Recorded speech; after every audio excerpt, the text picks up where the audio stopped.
Good morning, everyone. It's a dry start to many parts of the country this morning, but rain is on its way from the Atlantic.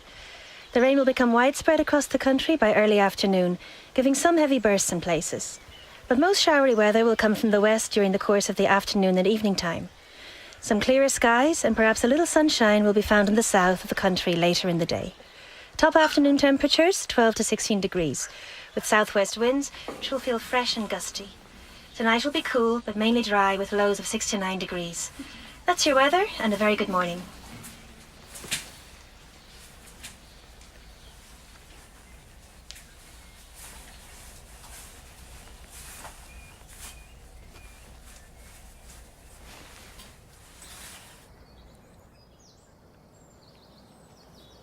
Every day of my life, every day to go down and check, see if everything is going all right, watch the wildlife and things like that.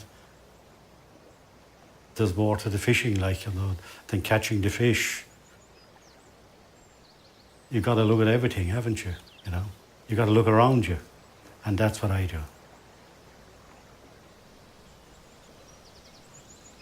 That's why I love it. Not knowing what's going to happen or what you're going to see. Every day is different.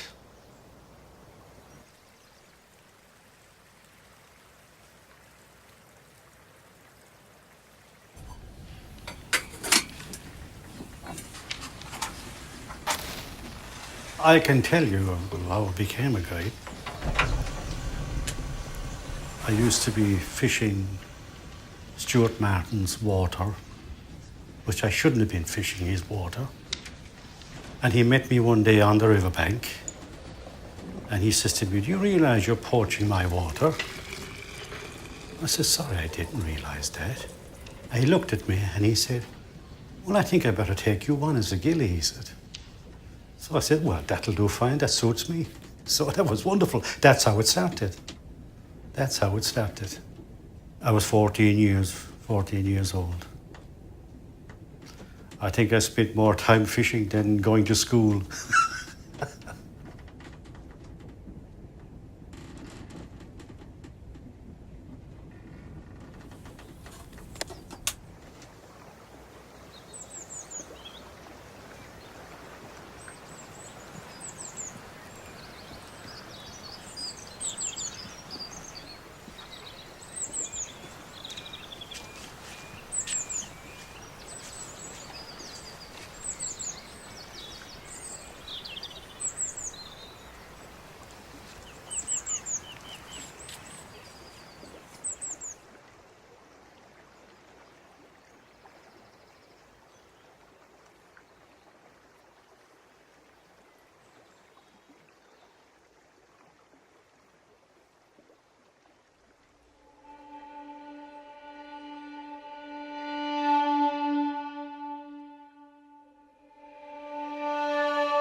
As I say, you look around you.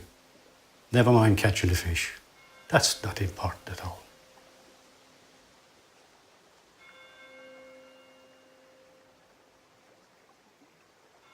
Just listening to the water flowing is enough for me.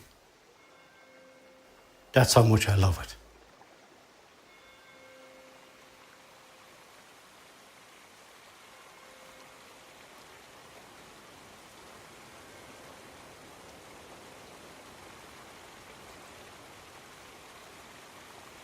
My mother used to say to me, "Get out, we need some fish."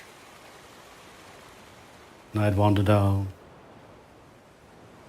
As you walked into the water, you could see all the fish going off in front of you. And that's how we lived on salmon back in the late 60s, 70s, we lived on salmon. And coarse fish as well, roach, dace, perch, pike, everything. Because my mother had nothing really. We had to look after everything. Because I was the oldest of the boys, so I was the main man. The main man that could fish. So that's how it was.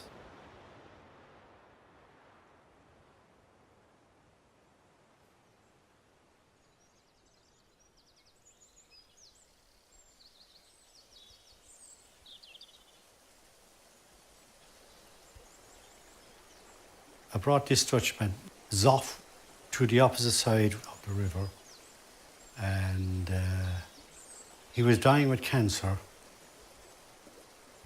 He said to me, Connie, he said, I'd love to catch a good, decent-sized fish before I die.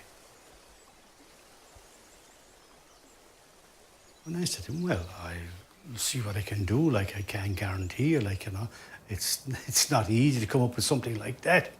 But I brought him to this particular place where I'd seen, you know, a decent-sized fish showing every now and again. And I brought him down there. He was spinning away. And he was coming and said, you're near the spot now where this big fish is showing, I said. And suddenly it took this fish. And the fish was way down the river, about 100 meters at least. Oh God, I hope this holds, like, you know, I hope this holds. Eventually we landed it. 21 pounds. He says, Connie, do you know something? I could die right now, he said. I've enjoyed myself so much.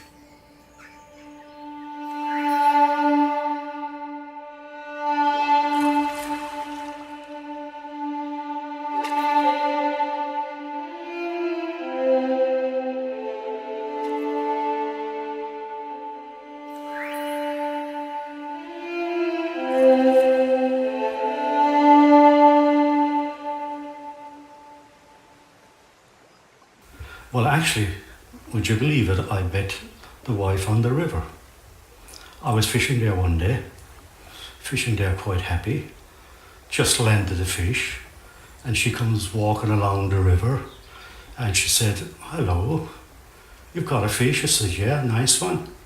And we started chatting, sitting on the bank, having a, you know, a right good conversation, and I said, what are you doing tonight? Nothing, she says. I said, how would you like to go out with me? And she's still with me today.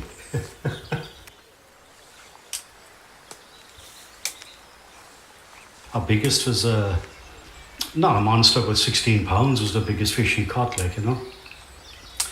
Actually, she the day she got the 16 pounder, I was with a chap. We were fishing for 3 or 4 days. There was nothing happening. It was just one of those bad times. And she said, can I borrow the rod and have a cast? Oh yeah, sure.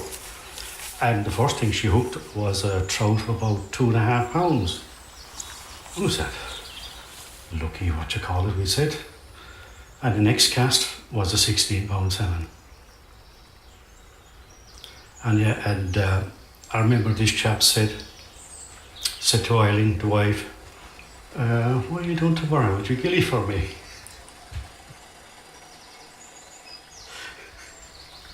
That's exactly the words he said.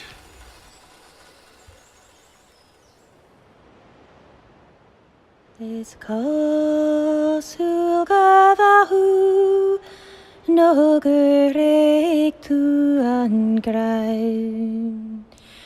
Das Nachtage Frasach Verwähl na man Da Hulbridache is the Veilin Salve Shudigi Mary Hinny Sini onerna.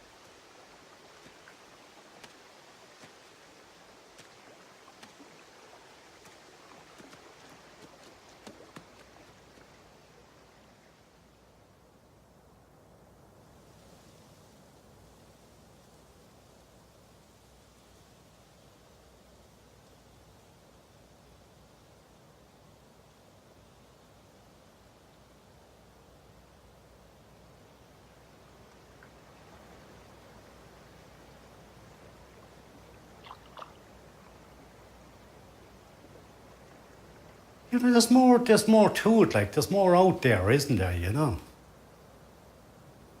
You have to keep happy all the time, whether you're catching or not catching. But on guess there's a lot of fishmongers out there. And we don't want those. That's the last thing we want, is fishmongers, and there's a hell of a lot of them these days on the river. They're not thinking of the future. It's live for today, to hell with tomorrow. You can't think like that anymore. Those days are gone. You must think of the future. It's so important to look after your whatever, wildlife, salmon, whatever. It's so important we look after. But I hope we're not too late to look after the salmon. I hope we're not too late. I hope I haven't seen the best of it. It's sad, really. It's very, very sad. Very sad.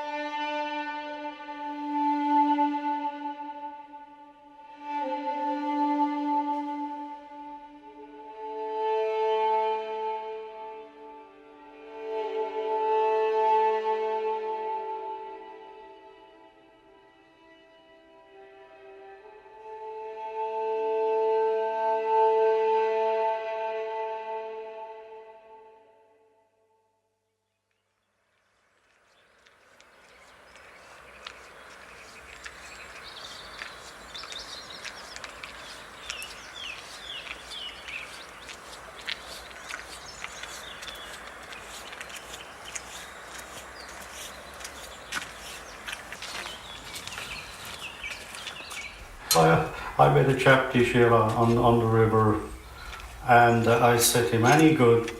No, he says, absolutely rubbish. He says, even the lawyers are not catching him now, he says.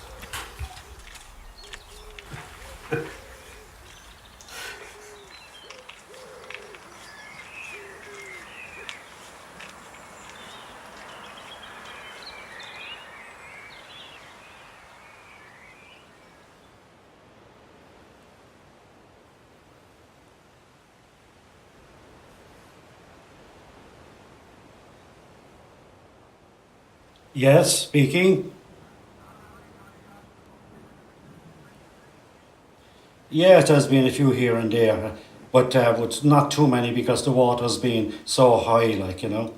But just odd ones, but it's just coming into order now. So I think you might be lucky. Ballyduff Bridge. Yeah, that's the Red Bridge, yes.